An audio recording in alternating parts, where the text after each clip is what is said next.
Welcome to today's picture on the Lent Advent calendar. I've been so impressed with the contributions during the course of this week and have been really inspired by what people have shared with us. It's now my privilege to share with you some of my favorite paintings. And in fact, I will be doing all the Sundays during Lent. This was a really difficult task for me because you might have picked up, I really do love art. I love architecture. And particularly, I love sacred works and trying to discover the sacred in secular works, because I think all art has a story, and often that story, I find, can be very spiritual. As you can imagine, a huge list I could have chosen from. But interestingly, for me anyway, the fact that today's painting is one I only discovered recently, I find quite exciting, because it tells us that there is always going to be new things to discover. And whatever we think is the most precious thing we have, or is our favorite this or that, I think our eyes should always be wide open to be ready to see new things. And in many ways, they can become our favorites too. And this was certainly the case with the painting I'm going to talk about today. The painting, and I'm just going to flick my camera around, is this one by Hain. It's on the front of the website as well, and you'll probably recognize it. And it is our garden parish. Yes, everything's not in the order that you would necessarily expect it to be, but I think the impression is very much that of a familiar place.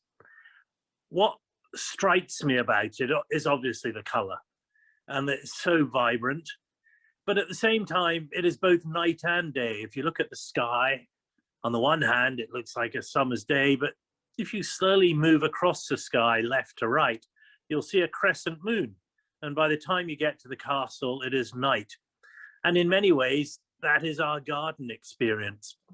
Through the day and through the night, it's always there, with St. Cuthbert's, as you can see, as it were, guarding, in this case, the entrance, a bit like our round watchtower. The fountain in the middle, and what an amazing restoration project was done by the Quake project a couple of years ago. And one of my highlights so far as being minister at St. Cuthbert's was when we held that outdoor communion around the newly restored Ross fountain.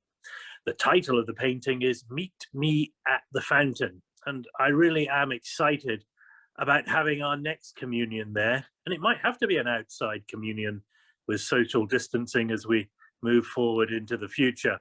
But let's not forget the train, because after John Kirk's excellent sharing earlier in the week with the St. Cuthbert locomotive going in the other direction, here we have a train with St. Cuthbert's as the train heads west rather than east.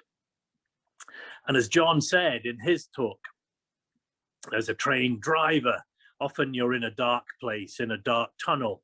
And in many ways, I think this whole year has seen us all being in a dark place, a dark tunnel. But as John also said, there's always light at the end of that tunnel. And it's this light in this painting which really gives me so much hope for the future.